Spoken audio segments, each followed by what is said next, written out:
Pessoal, bom dia. Quero agradecer por você que está aí nos assistindo. Obrigada por aguardar, tá? O nosso primeiro podcast jurídico aqui na OAB, na 24ª sessão de Nilópolis. Então, meu nome é Cláudia, eu sou advogada, psicóloga, vou mediar a mesa. E quero fazer um convite a você que está em casa, compartilha, curta, escute e será maravilhoso. Estou aqui com o Dr. Paulo, tá? O Dr. Paulo é presidente da Comissão de Proteção dos Direitos da Criança e do Adolescente, aqui da 24ª Sessão da OAB, e conselheiro do Conselho Municipal do Direito da Criança e do Adolescente. Pode se apresentar, Dr. Paulo.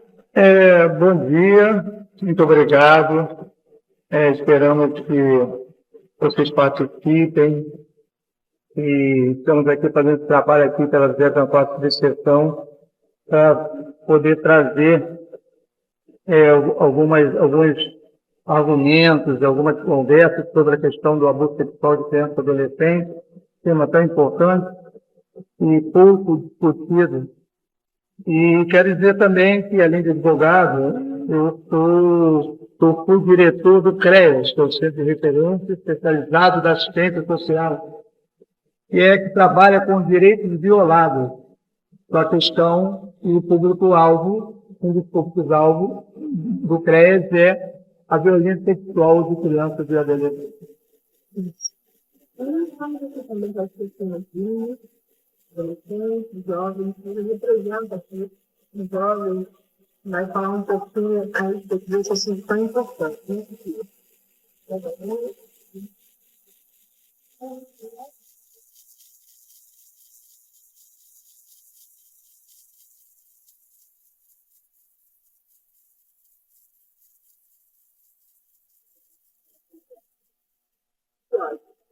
Então vamos lá, vamos começar falando um pouquinho sobre esse tema tão urgente, esse tema tão impossível.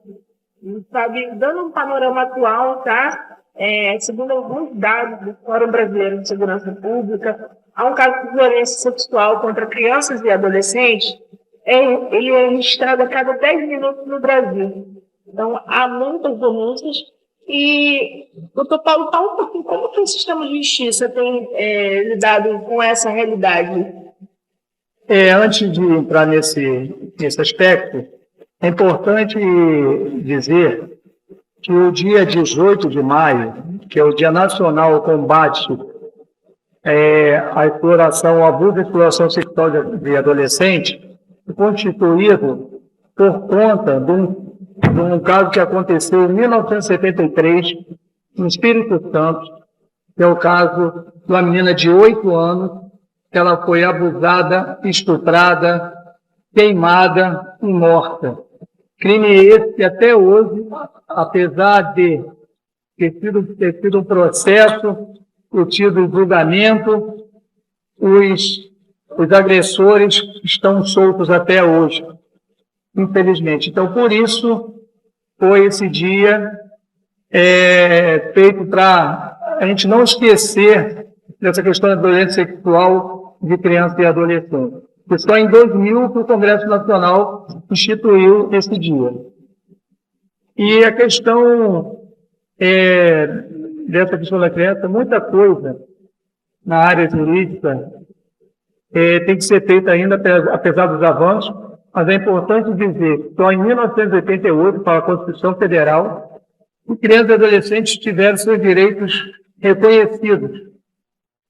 Então, e a Constituição diz que lá é prioridade absoluta o atendimento a crianças e adolescentes, né? E isso é muito importante. E depois disso também, o artigo 227, que também fala sobre prioridade absoluta no atendimento das políticas públicas voltadas para a criança e adolescente. E é muito importante que isso tudo, a gente sempre esteja em busca disso. E também só em 1990 que foi também instituído o ECA, que é outra lei Muitíssima, que vem colaborar ainda também com a Constituição Federal na questão da prioridade absoluta no atendimento de criança e adolescente em todo o território nacional, e dizer também que é dever da família, da sociedade, da comunidade, do poder público, de todos, de garantir o direito das crianças e adolescentes. Sofia, quer fazer alguma pergunta, já? Falar com o doutor Paulo, a respeito de algum assunto? Por favor, a voz. Infelizmente, os casos de abuso sexual são muito reprimidos e eles são. Eu queria saber o porquê que acontece, como nós poderíamos combater isso, principalmente na nossa sociedade muito machista ainda. Eu queria saber como é que a gente consegue, como que acontece, o que acontece. Sofia, excelente pergunta. O tema é um tema muito difícil. Esse tema ele é pouco abordado na sociedade. Eu digo na questão da Secretaria de Educação, em outros locais, das igrejas. Então, assim, é um tema que ainda é muito pouco conversado, debatido. Então, por isso, eu acredito que ainda aconteça muitos casos de violência sexual de criança e adolescente, porque eu acho que falta muito ainda avançarmos nessa questão e tenho certeza que nós vamos cada vez mais buscar isso para melhorar, para garantir o direito de criança e adolescente, para que esse tema seja discutido, para que essa violência tão cruel, ela seja, é claro que a gente sabe que ela não vai acabar, mas que ela chegue num nível muito baixo. Sofia, você já falou um pouquinho de como que acontece dentro da escola, se existe na sua escola ou na escola dos seus amigos algum tipo de orientação preventiva para falar, para deixar aberto? Eu acho que a prevenção é muito importante, porque na maioria das escolas não acontece palestras, até folhetos mesmo para nas escolas, falando sobre o perigo da violência sexual, e a violência sexual nas escolas mesmo, como o bullying ou o assédio sexual que acontece entre meninos e meninas, sempre ocorrendo. E eu acho isso muito importante, só que é um assunto que as escolas ainda não falam com aparência.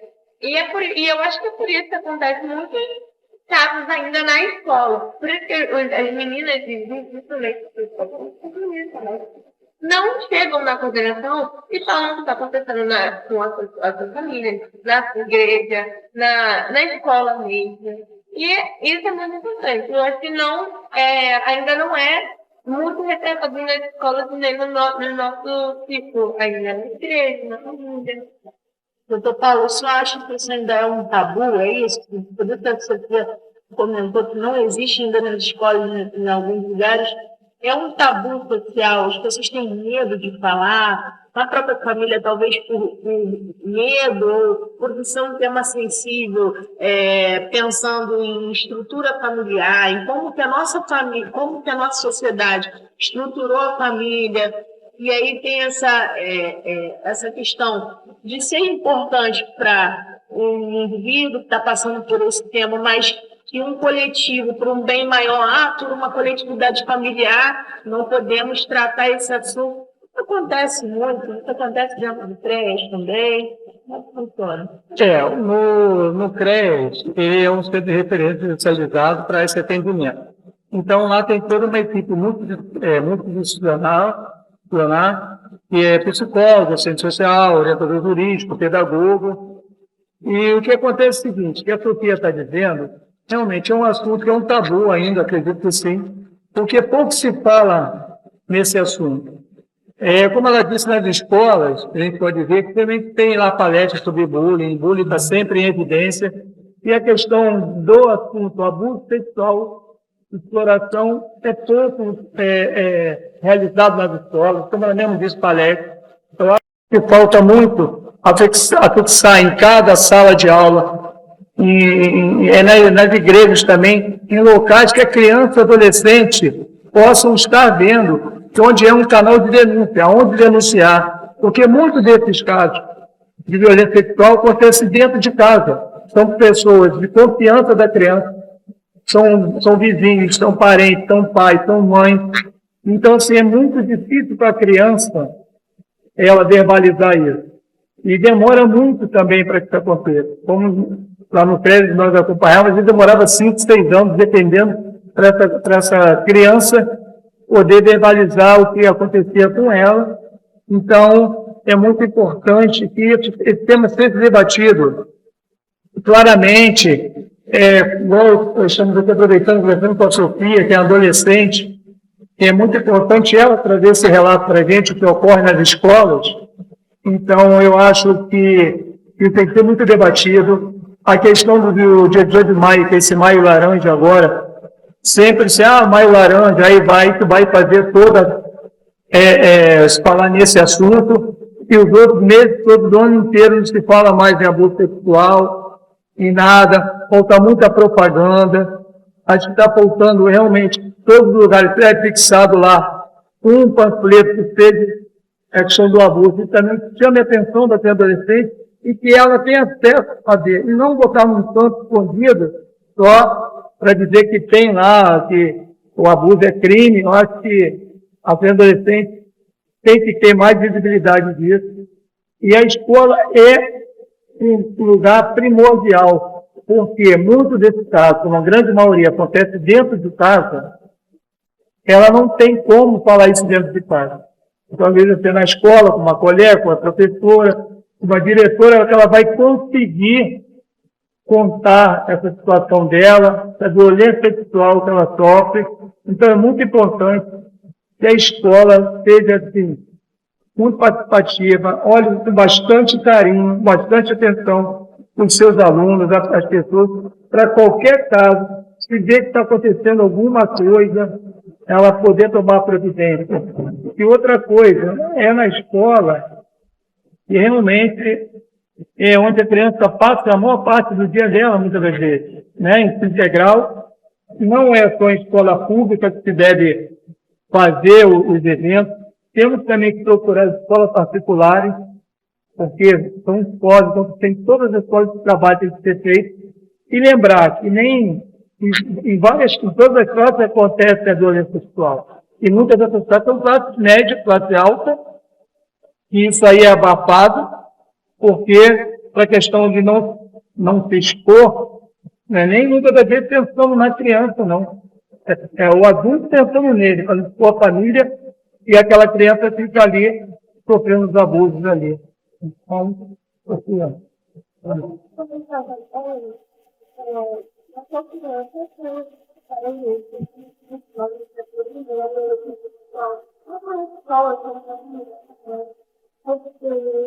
a maioria dos casos de violência sexual acontece no ciclo familiar. E eu também queria perguntar qual é o processo mais que tem para prevenir essa violência na sociedade. Assim, não tem só uma solução, são várias atitudes e várias coisas que podem ser feitas para que isso realmente seja minimizado. Então, assim, eu acho que a questão das palestras, a questão do pai e a mãe, a avó em casa, prestar atenção na criança, conversar com a criança, interagir com a criança adolescente, acreditar na criança quando ela fala que está sofrendo algum abuso, sofreu isso ou dentro da escola, dentro de casa, que a pessoa tenha realmente, que a criança possa confiar realmente. Então, eu acho muito importante que no núcleo familiar seja muito bem conversado isso e também se espalhe pelas outras secretarias, na mídia. Então, nós temos também a questão que só se faz de muita coisa, só se faz, que eu falo, no mês de maio. Mas a questão de fazer a estação de trem, rodoviária, tem onde tem também os carros todos aí nas estradas aí, tem que estar fazendo essa campanha, entendeu? Para que possa realmente massificar isso e cada vez mais a população, a sociedade discutir isso, tem medo de falar sobre o aborto. Às vezes não tem conscientização nas próprias mídias, né, nas redes sociais. E uma coisa importante, né, as redes de apoio. A gente estava comentando aqui, que eu achei fundamental falar, sobre rede de apoio. Muitas das vezes, a criança, por ser criança, se vocês não levarem tão a sério, ela começa a assim, deixar comportamentos, características de comportamento que devem ser levadas em consideração. Como eu posso dizer, você que é mãe, pai, vó, tia, você que convive com a sua criança, vê se ela está com um comportamento diferente na hora de dormir, né? Não quer ir mais à escola. Tem algumas características que a criança começa a mudar, um comportamento sexualizado quando é criança. O adolescente, ele já tem aquela, entre aspas, fama de rebeldia, mas não necessariamente. Você conhece o seu filho, o seu adolescente em casa, é sentar e conversar profundamente e, principalmente, apoiá-lo. Muitas das vezes, os responsáveis querem falar e esquecem que precisam ouvir, né? Então, eu sempre falo, né? Deus deu 2 ouvidos e uma boca, mas as pessoas querem falar mais do que ouvir. E ouvir a sua criança, o seu adolescente, às vezes ele verbaliza através de desenhos, né? Desenhos diferentes. Às vezes é para mim como é que é a família, a sua configuração familiar, né, Paulo? Então a gente nota através de alguns sinais sensíveis da que você tem em casa uma diferença. E se você, muitas das vezes, a gente está em dúvida, ou precisa contar com algum suporte, nós temos os conselhos tutelares, né? Então, a gente tem em cada região, conselho tutelar, procure ajuda, não é errado da sua parte, pelo contrário, né? Procure um conselho tutelar, uma psicóloga, um psicólogo, vai dar um apoio emocional. A própria OAB, né? A OAB é a casa do advogado, mas é a sua casa, é a casa da sociedade civil. Ela está aqui sempre prestando apoio a todos que precisam. E nós temos o Paulo, que é presidente aqui da Comissão do Direito da Criança e do Adolescente. Então, nós fazemos aqui agendamento, a gente faz o atendimento, conversa, a gente encaminha, orienta. Então, se você está em casa, eu não sei como fazer, eu estou desconfiado de alguma situação, né, Paulo? Então, procure ajuda, né? Procure ajuda. Você, dentro da sua casa, você não precisa ficar com o tamanho, às vezes, peso da responsabilidade, porque a gente sabe que existe preconceito, né? Preconceito familiar. Muitas das vezes, as pessoas da nossa família, elas nos dão um certo ar de estão inventando histórias, né? E que essa história não é bem assim, que estão aumentando alguma coisa. Não pense assim. Senta com o seu filho, sua criança ou adolescente, conversa, sabe? Expõe. E, mais importante, apoie, sabe? Então, às vezes a pessoa que é o algoz, ele é mais apoiado do que a criança. Não, o que a gente vai fazer com esse pai de família? É ele que sustenta a casa, é ele que põe comida na mesa, né? Então, muitas vezes ele é mais apoiado do que a criança que está passando pela situação. Tá? Isso tem que ser dito o ano todo. Então, como o doutor Paulo falou, em todos os lugares, isso tem que ser verbalizado, exposto. E a Sofia, ela está aqui, ela é uma adolescente menor de idade, com autorização para falar nesse assunto. Nós sabemos que os diretores de escola, muitas das vezes, não falam muito sobre esse assunto, porque pensam assim, porque eu preciso de uma autorização dos pais, vai que os pais não gostam. Eu vi isso. Doutora Cláudia, o pai e a mãe talvez não gostem que fale nesse assunto. Então, assim, por que não gostam? Porque fala de exploração e abuso. A exploração e o abuso sexual de criança e adolescente, gente, isso pode estar acontecendo na sua casa. Então, assim, infelizmente, a gente está na sociedade, a gente pode passar por tudo, sabe? Não é uma coisa que escolhe casa. Nós temos, né, doutor Paulo, a Lei Henrique Borel de 2022 ela foi instituída a partir do assassinato de uma criança. E assim, esse pai, ele foi lá, ele lutou, nós acompanhamos pela mídia. E só quando a mídia consegue tratar de casos de abuso contra a criança, só quando verbalizam através de pessoas que têm uma certa condição financeira, e quantos casos de abuso, morte de criança e adolescente acontecem em regiões, assim, dentro do nosso país, que a gente nem imagina. A gente está conversando aqui em Lopes, na Baixada Fluminense. Aqui na Baixada Fluminense, o que tem sido feito, né, doutor Paulo? Então, eu acho que essa exposição ela tem que ficar bem clara aqui para todos. É importante o que você falou, doutora Cláudia. Exatamente. Quando eu era lá do prédio, diretor de prédio, fazíamos reuniões lá com os profissionais lá de casos, e essa questão que você mesmo disse, da questão dos desenhos, são muitas o jeito da criança, a mudança do comportamento dela, e teve casos lá que realmente, através do desenho, quando pedia para fazer um desenho, faz o desenho da sua família, essa criança só desenhava ela de mão dada com a mãe. Nunca estava a figura do pai, ou quando estava a figura do pai era o monstro que ela desenhava, ou então às vezes desenhava uma pessoa, na maioria das vezes sexo masculino, com uma faca na mão.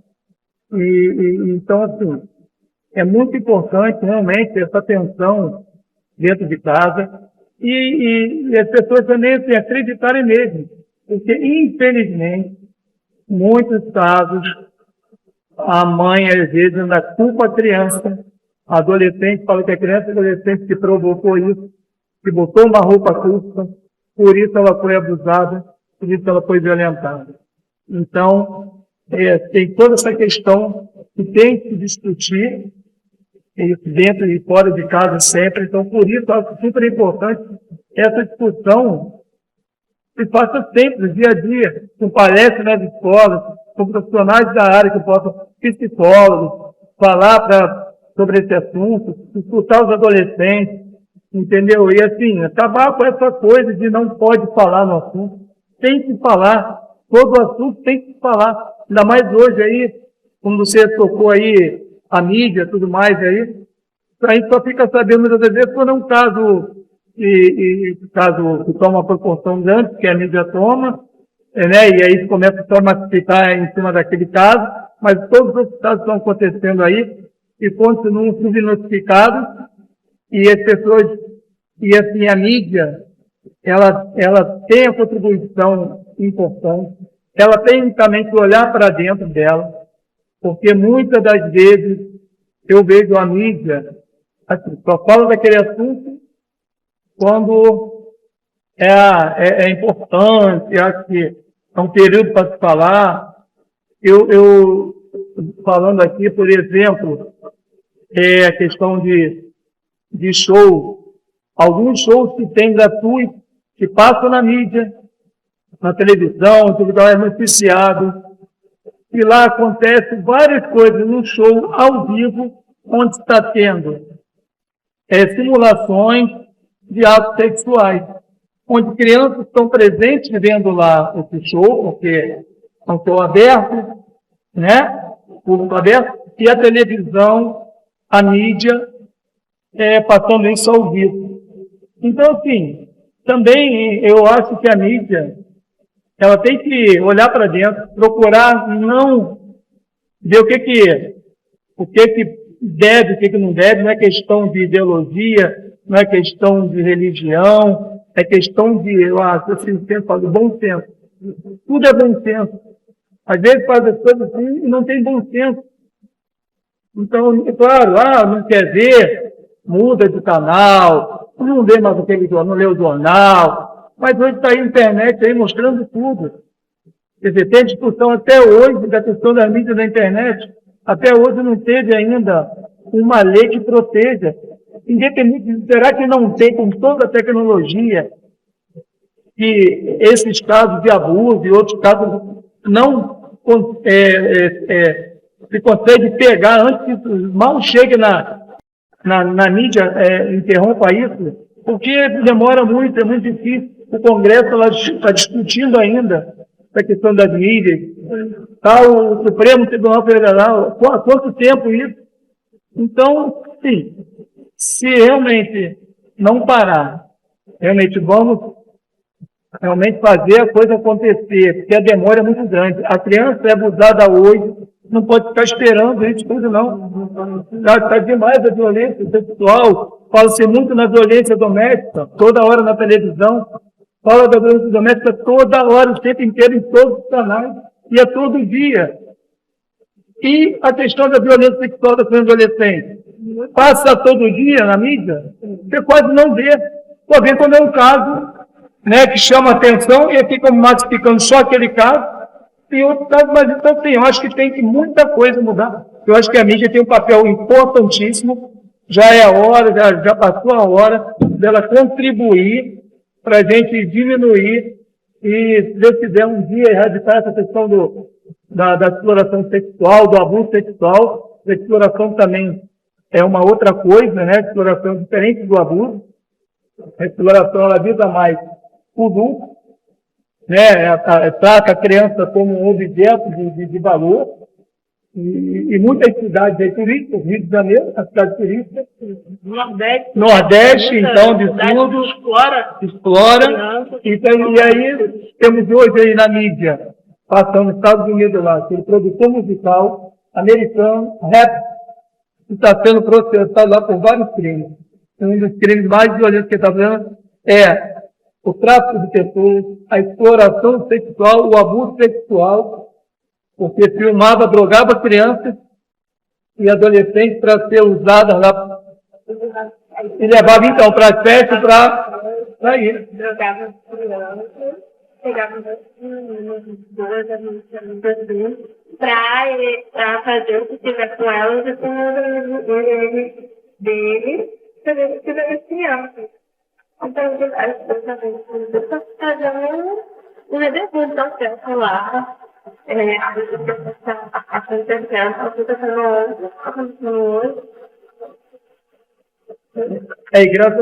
Graças a Deus, é bom ter essa necessidade de fora, e para a gente aprenda com isso também, e veja o que acontece no mundo inteiro. Olha que ponto chegou, olha o poder do dinheiro, o poder do dinheiro.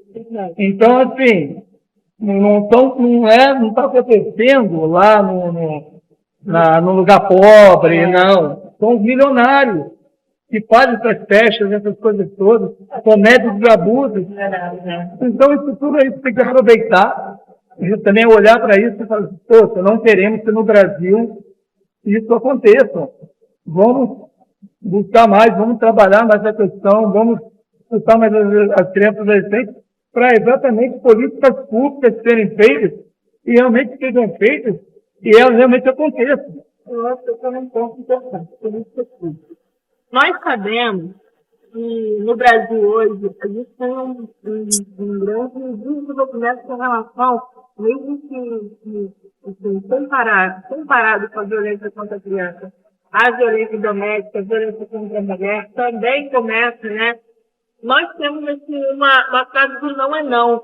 E a gente esquece de ensinar isso para as crianças. Dentro de casa, você tem que dar educação sexual para seus filhos, meninas e meninos, tá?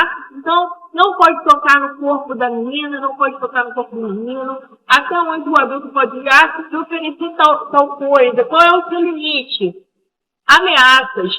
Quantas crianças são ameaçadas? Se você contar para sua mãe, para sua avó, eu vou fazer alguma coisa com elas. Quantas crianças são ameaçadas? Isso não fala, não contam. Por isso que a educação sexual não é uma educação para ensinar a criança, não é nada disso. Educação sexual é para ensinar o seu filho o limite do corpo dele. Porque quando você fica em silêncio, você fica desse tipo de coisa. Nós não podemos ficar em silêncio. Nós estamos aqui oferecendo uma denúncia também. Não somente para ajudar, apoiar a sociedade, mas também a todos que trabalham com políticas públicas de apoio à mulher, à criança. ao idoso. Né? Então, a gente precisa levar essas minorias e dar protagonismo, voz a essas pessoas. Quando a gente silencia, né? Nosso trabalho pode ser isso, né? Silêncio que machuca. O silêncio que machuca, ele está dentro dessa sociedade que não escuta. Ela ouve, mas não escuta, querendo resolver, ser resolutivo, querendo realmente alcançar esse problema. Então, a gente tem sofrido com isso. Tá? Nossas crianças e adolescentes, futuramente, serão aquelas que vão trabalhar por aí, ser profissionais, serão aquelas que vão disseminar o que aprenderam. Então, que tipo de criança e adolescente vai disseminar o que quando passa por uma violência? Vai disseminar o discurso do ódio, o discurso do rancor, a mágoa com outro adulto. Então, nós também estamos aqui falando de segurança pública, falando de política pública, não somente da criança e adolescente. Então, a gente, quando combate a exploração, o abuso, a gente também combate uma violência cotidiana. Quantas pessoas são mortas, estupradas, assassinadas? A gente tem um caso lá daquele filme 747, 147, não é o nome, não sei agora o nome do filme, 147, né? Daquele rapaz que aconteceu toda aquela violência, ele veio da chacina da Candelária. Tá? A gente tem o nosso histórico de violência contra as crianças, de abuso e exploração contra a criança. Tá? Alguém quis saber a respeito da história desse rapaz que viu todos os seus amigos serem assassinados e ele conseguiu ficar vivo. Ele foi um sobrevivente, não estou se defendendo, não assistando direitos humanos, nada disso. Só estou dando protagonismo a uma reflexão de violência que acontece num coletivo e começa aqui, nesse combate ao abuso. Tá? Então, eu peço, né, doutor Paulo, que a gente lembre que isso aqui não é somente para dar voz e protagonismo às nossas crianças e adolescentes, mas é um futuro que a gente espera de um adulto que sofreu abuso e exploração infantil. Você vai ficar adulto. E ele que vai ser um profissional, né, ou não, o que ele vai ser?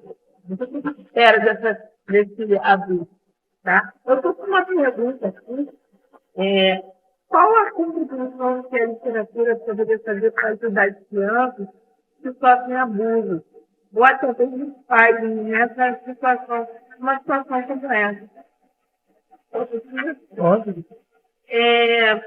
Eu acredito que a literatura, ela é a voz que nós temos,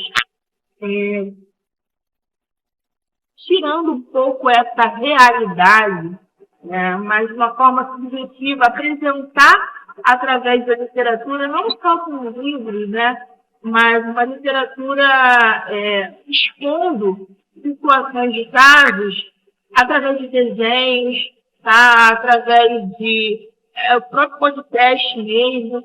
Então, muitas das vezes, autores literários que constroem narrativas falando sobre essas questões contribuem, causam um grande impacto na vida da criança e do adolescente. Então, esse ano nós temos Bienal, né? Então, quantos livros não serão falados, tratados sobre a questão da criança, de alcançar, através de livros, essa questão da exploração e do abuso, e principalmente da educação do corpo. Eu vou falar educação do corpo, né, mas eu posso falar da educação sexual do corpo, sendo redundante um pouco.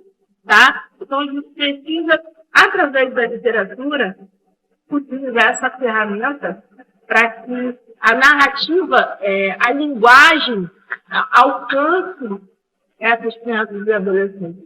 Muitas das vezes é a falta dessa linguagem. Nós não estamos aqui só com a linguagem jurídica, não a ver, falando desse tema tão sensível. A gente está aqui com uma linguagem adolescente, uma linguagem do psicólogo, uma linguagem do Dr. Paulo, que tem uma experiência fantástica nessa área, e nós estamos para falar para a sociedade, e não apenas para advogados com aquela linguagem. A literatura, ela tem esse ponto de tratar assuntos, narrar assuntos tão difíceis de uma forma um pouco mais leve, tá? Aproveitando essa questão da literatura,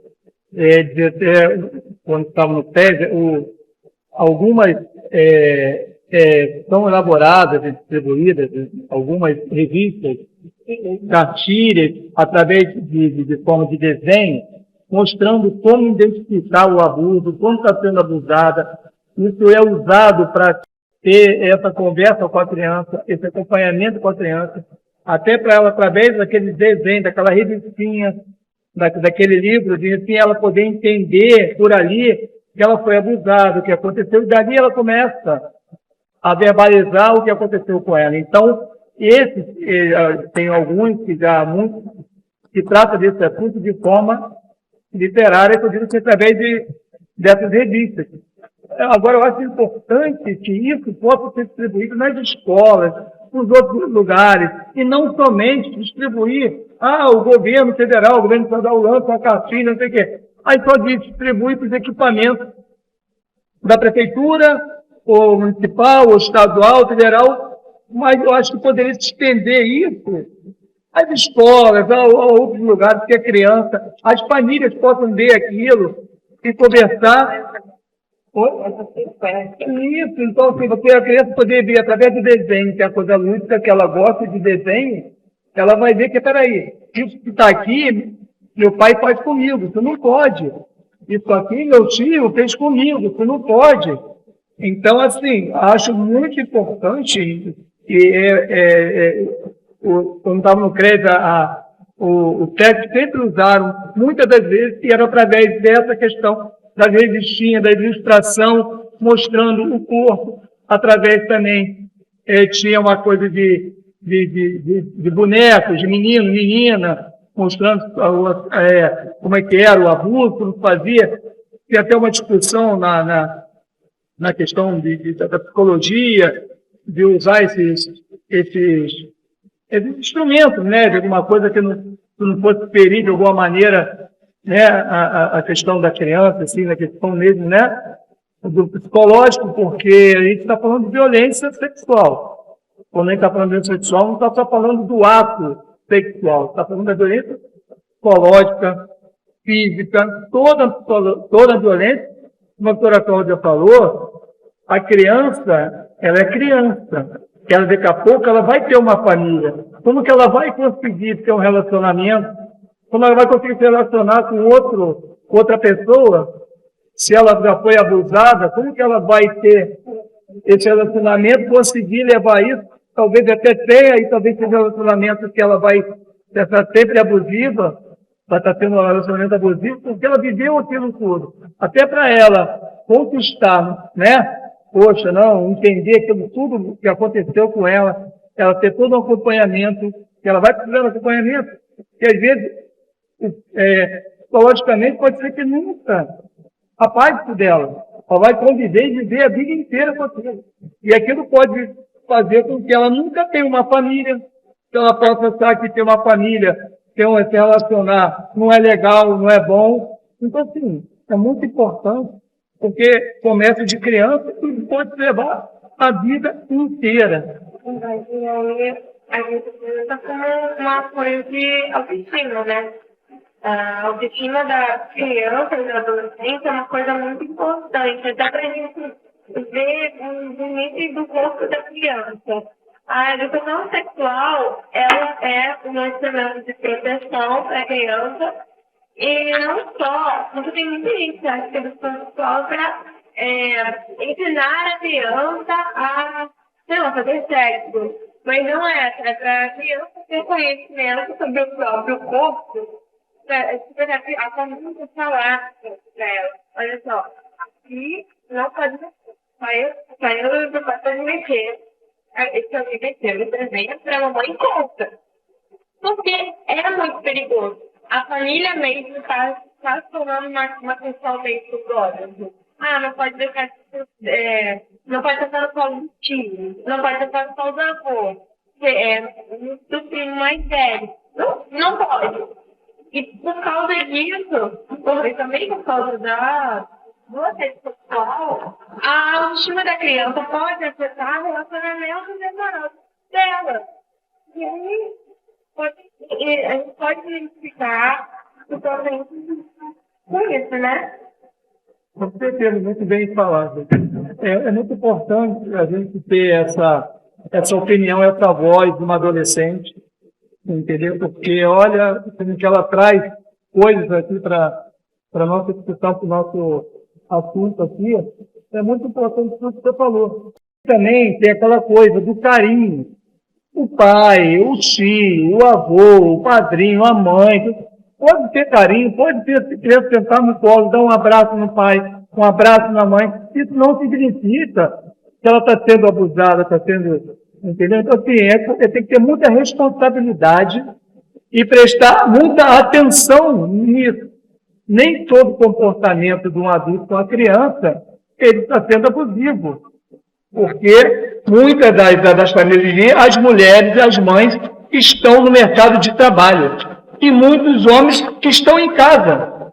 Muita coisa mudou. Deve ter uma inversão. Os homens trabalhavam, as mulheres ficavam em casa. Hoje não é mais assim. As mulheres estão trabalhando e muitas das vezes sustentando a casa, sustentando lá. E às vezes é o marido, é o pai, é uma pessoa, um sexo masculino, ou não, alguém que está tomando conta dessa criança. Então, assim, mas tem que prestar atenção sempre, mas também não podemos deixar de ter carinho e amor, e não podemos misturar. Então, tem que ter com muita responsabilidade quando a gente falar, aquela pessoa está cometendo abuso, ela cometeu abuso, ele é pedófilo, ele é isso, ele é aquilo. Isso aí pode destruir a vida da pessoa, e não é por aí que a gente também tem que ficar colocando isso, né?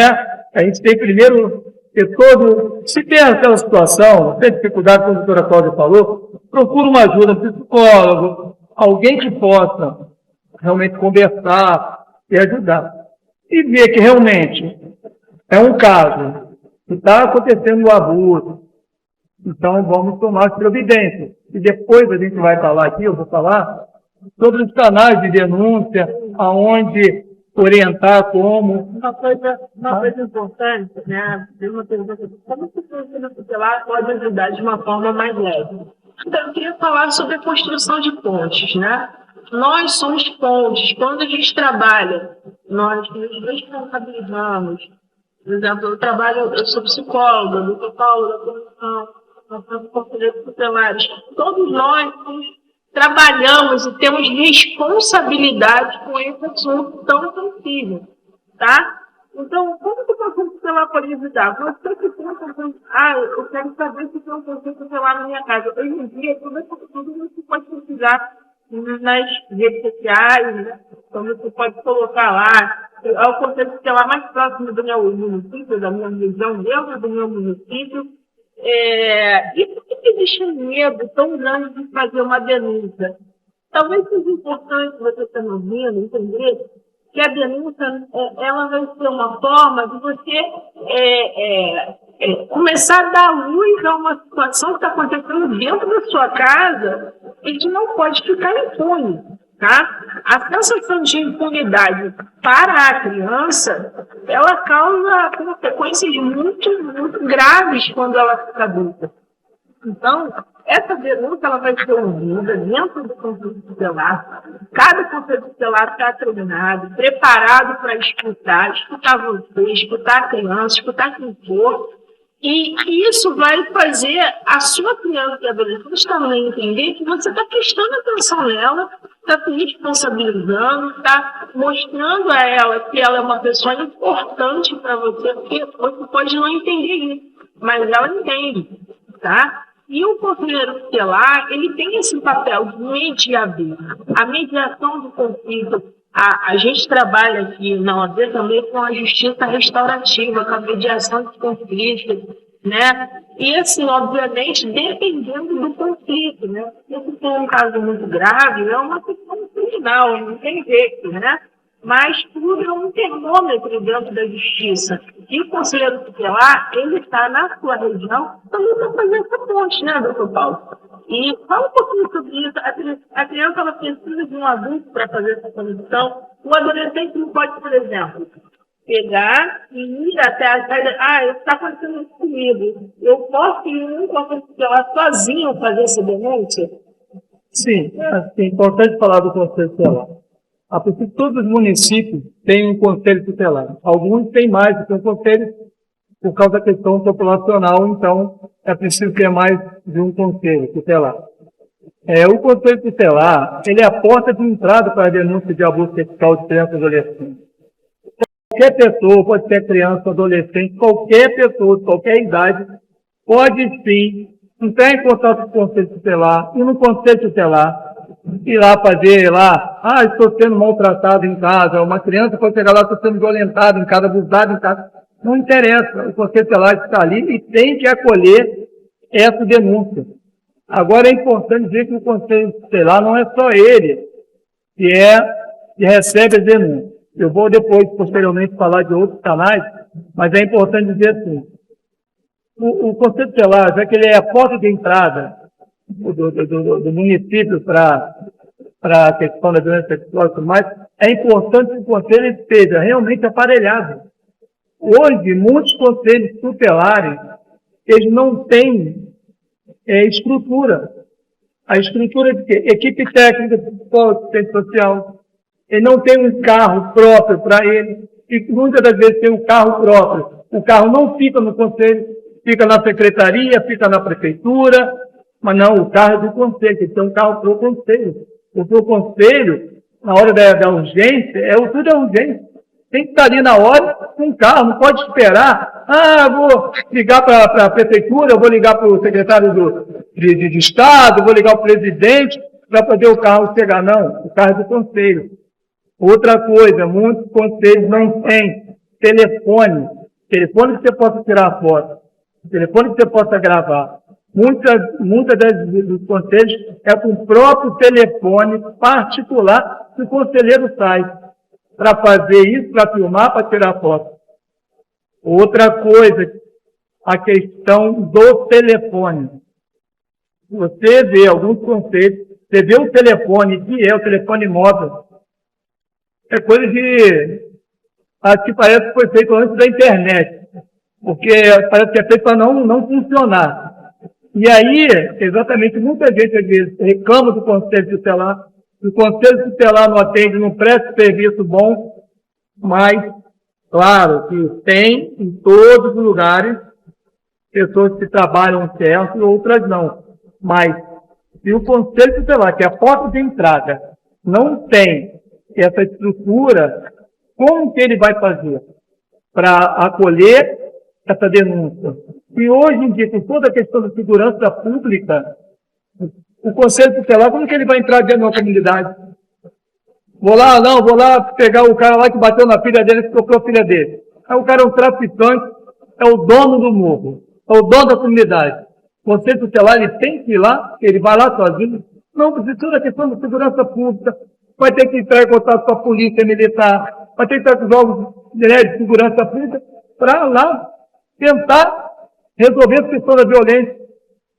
Entendeu? Então, assim, é muito importante que os conselhos tutelares sejam realmente equipados, com equipe técnica, com essa questão toda. Eu estou falando mais, eu estou falando questão de computador, todo equipamento que realmente possa também ter um espaço, um ambiente acolhedor. É muito importante. Tem conselhos tutelares aí que o ambiente é ruim. É a parede que é toda descascada, é um ambiente escuro. Como que a criança que sofre abuso sexual vai chegar no local desse e ela tem que falar sobre o abuso, ela já vai chegar no conselho tutelar, ela vai ficar muda, coagida, ela não vai ela vai estar mais coagida e ela vai se sentir ainda mais violentada, porque aonde ela foi procurar, que é a porta de entrada, é um lugar escuro, um lugar que realmente, então assim, é importante que as prefeituras, o governo do Estado todo realmente façam está sempre estruturando bem os conselhos tutelares. Outra coisa super importante é a capacitação permanente dos conselheiros tutelares. Não é só fazer uma capacitação, vai em tal lugar, vai ter capacitação. Aí vai um conselheiro. Quando puder, 2, 3, melhor. Aí tem dinheiro, que é para isso o orçamento das prefeituras, que é voltado para o Conselho Tutelar, para ficar com diárias, para ficar com capacitação. Então, e a capacitação não é necessariamente, temos que ir para fora, viajar ou trazer alguém de fora. Ela pode ser feita dentro do próprio município, com os próprios profissionais que aqui atuam no município. Então, tem muitas das vezes que querem buscar um nome lá de fora, aí paga, tem que ter todo o negócio do caso, para a capacitação não disposta. A saúde não pode fazer a capacitação, uma pessoa da saúde não pode fazer a capacitação, a pessoa de segurança pública não pode fazer a capacitação. Então, assim, são muitas coisas que eu sempre, quando trabalhei no equipamento público, como gestor, eu sempre tive essa interação com o Conselho Tutelar, para poder, cada vez mais, ele estar pronto para acolher essa criança, essa adolescente e essa família. Porque é importante dizer que o acompanhamento não é de toda a criança, está toda a família sendo acompanhada. E o CRES faz acompanhamento dessa família, a estruturação dessa família, aí o Conselho Tutelar, mas aí o Conselho essa questão da rede de proteção, a questão da rede, faz muita reunião de rede. Mas não adianta só fazer a reunião de rede, oi, tudo bem, todo lugar. Não, ela tem que ser efetiva, ela tem que funcionar, ela tem que realmente fazer a coisa acontecer. Então, não tem que ficar aquela coisa, não, isso aqui é problema meu, não, isso aqui é comigo. Não, isso aqui não é contigo. Não, é a sociedade, é o poder público, é a comunidade, todos têm que estar envolvidos e participando e fazendo realmente a coisa acontecer. É isso uma das coisas que eu tenho falado do Conselho Tutelar, da importância, mas também cobrar, né, dessas coisas que realmente muito Conselho Tutelar realmente precisa mudar nessa questão.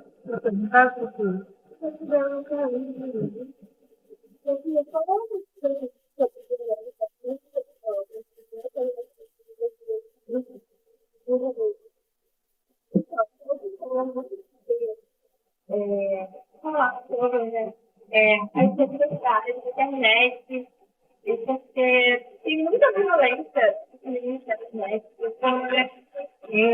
assédio sexual no meio da internet, principalmente quando mandando tem foto, uma foto, tem muito gente que a pessoa, o criador, assim, que mal conhece, assim, e fala, meu nome é DN, nudes mesmo, e também tem uma coisa muito importante.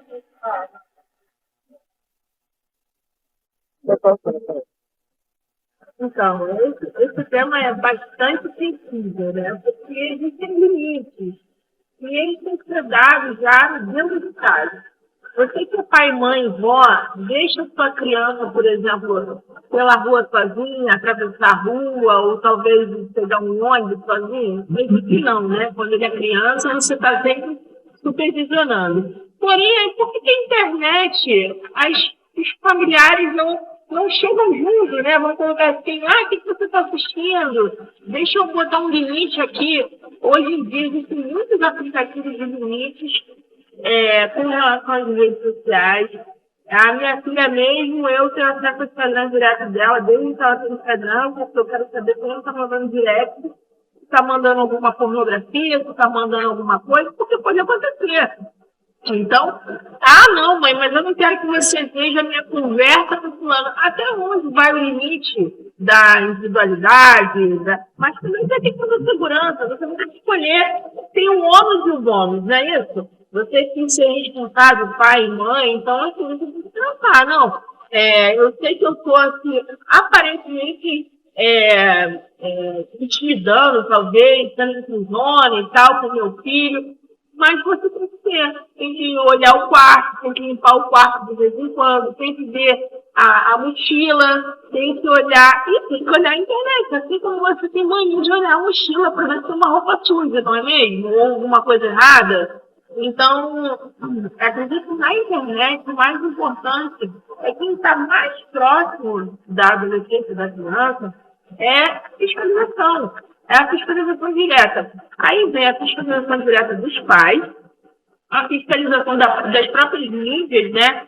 Tem algumas mídias que não tem filtro na internet, né? E aí tem a questão do filtro, do qual é a idade daquela pessoa que está acessando, né? Criança ou adolescente.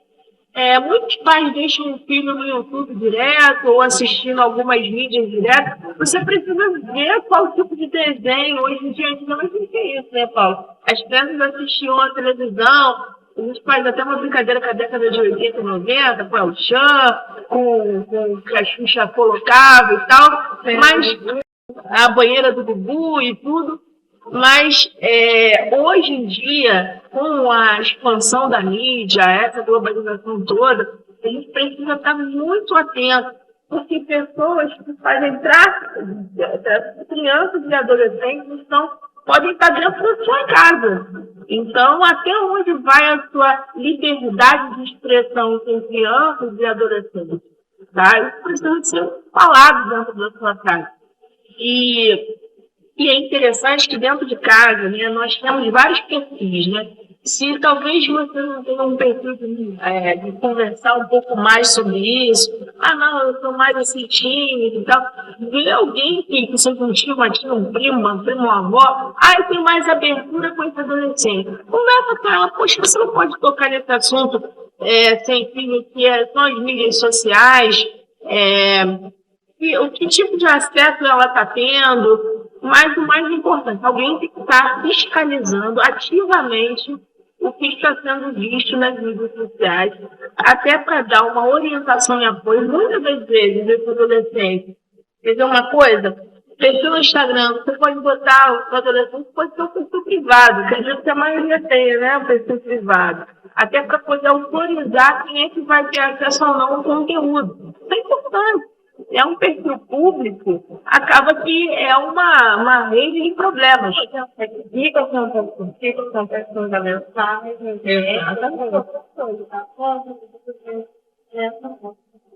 E, enfim, o doutor Paulo já falou, a respeito de legislação frente à tecnologia.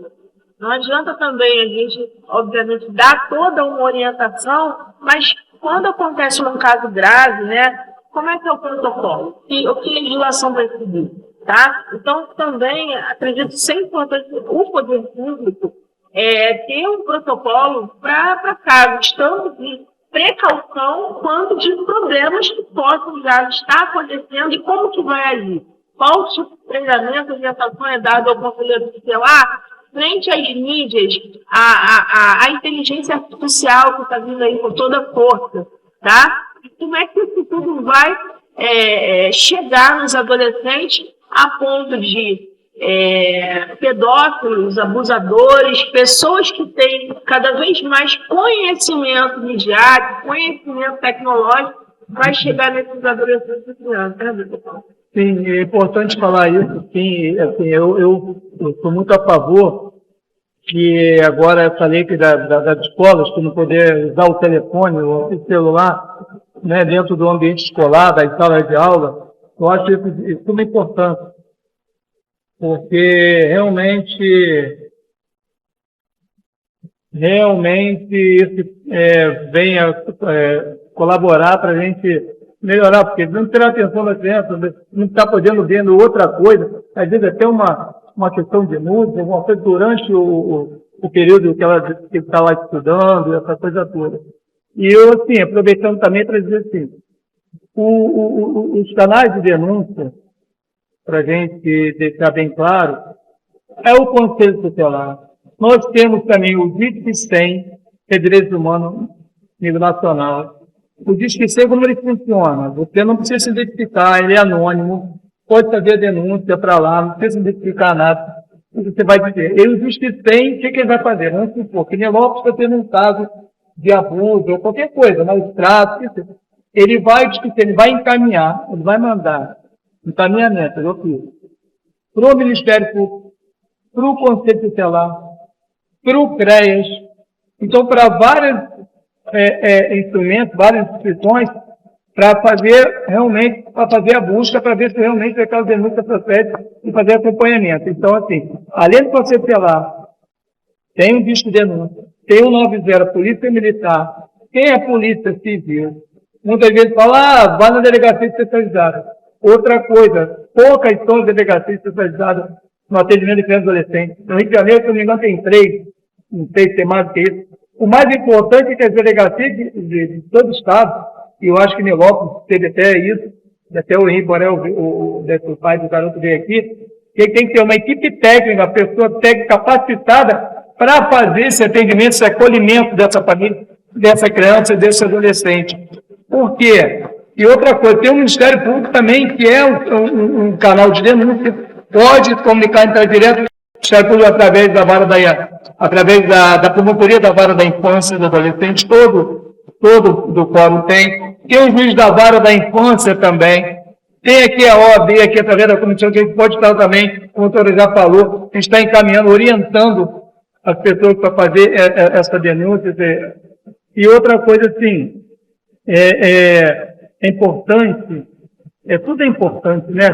Não é necessário nada ficar, pelo contrário, a importância é muito grande, que a gente realmente possa, realmente, uma coisa que eu estou falar, que é a obrigação das escolas, da saúde, qualquer criança que chegue na saúde, se foi abusada, tem obrigação de comunicar com o conselho tutelar, chamar o tutelar, a sociedade, a polícia, se for o caso até, e as escolas também têm que fazer esse caminhamento com o tutelar. Ela não pode silenciar, então é importante que cabe silêncio. Realmente tem que fazer denúncia. Tem que ficar tranquilo, que a denúncia é sempre de forma anônima. Mesmo você ter lá, ele não pode expor, não pode falar sobre isso, ele não vai dizer quem foi que falou. Então, assim, você tem que confiar e fazer a denúncia. Se você tem alguma desconfiança, então não deixe de denunciar. E eu também vejo que a rede de proteção tem que funcionar. Tem que funcionar essa rede de proteção. Ok?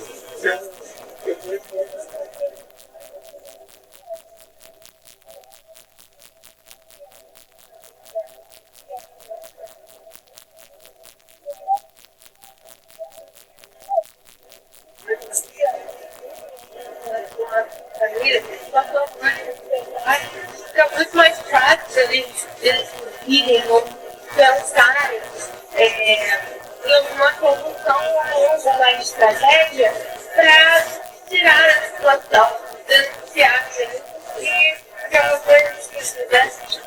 Olha, gente, esse assunto é muito importante, né? Como a gente disse, né?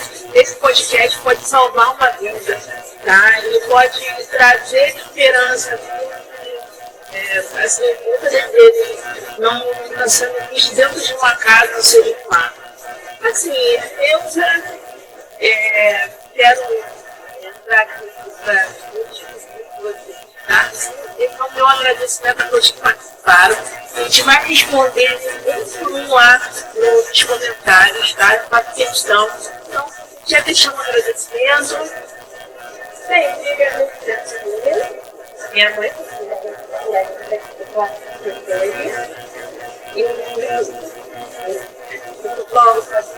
eu gostaria de agradecer muito assim, a minha presidente, que deserta uma quarta inscrição pela parte, a Comigraf, por ter me escolhido para ser o presidente dessa comissão tão importante.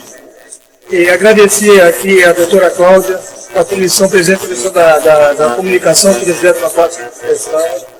A Sofia, essa adolescente aqui, que contribuiu demais. Foi muito bom falar com você aqui. Então, você está passando esse. O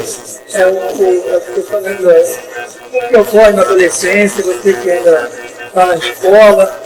Então, assim, agradecer ao meu filho, ao nosso jornalista, que está fazendo o nosso podcast, toda essa equipe.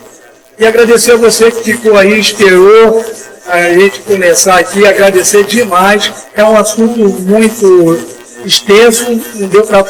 Aqui a gente, né, falar tudo, mas eu acho que deu para contribuir e futuramente a gente pode estar pensando em fazer com as outras ações, podcast, e estamos abertos aí a participação em qualquer evento aí. Muito obrigado a todos. Eu quero finalizar agradecendo aqui, né, dando parte do prefeito e a minha sessão de a toda a minha equipe de comunicação, tá? Então, eu estou bem de comunicação. Para mim é uma honra fazer o primeiro podcast político aqui dessa nossa nova fase da nossa quarta sessão. Então, eu quero convidar você para curtir, né, nosso Instagram da quarta sessão. Compartilhe, esteja presente, comente, tá?